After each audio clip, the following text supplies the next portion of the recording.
want us to remember that appetites do shape destinies. It can shape and it can determine destinies. And Daniel is a perfect example. So if we open our Bibles to the book of Daniel chapter 1 and verse 8, and I will read, "But Daniel made up his mind that he would not defile or taint or dishonor himself with the king's finest food or with the wine which the king drank. So he asked the commander of the officials that he might be excused so that he would not defile himself."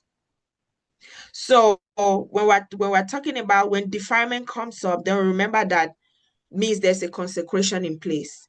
If somebody is saying, "I will not defile myself," if somebody is looking at something and saying, "This thing can defile me," means there's already a consciousness and awareness, a consecration that is in place.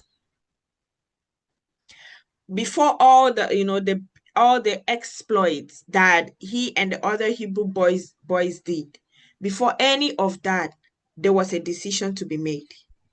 And that was the decision with the king's table.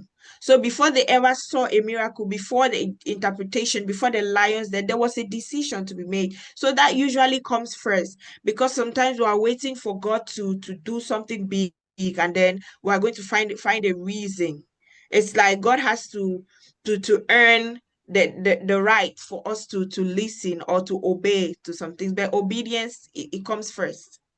Without reason, without it is not something that needs to be earned. It's something that as we decide to follow God, it is an attachment.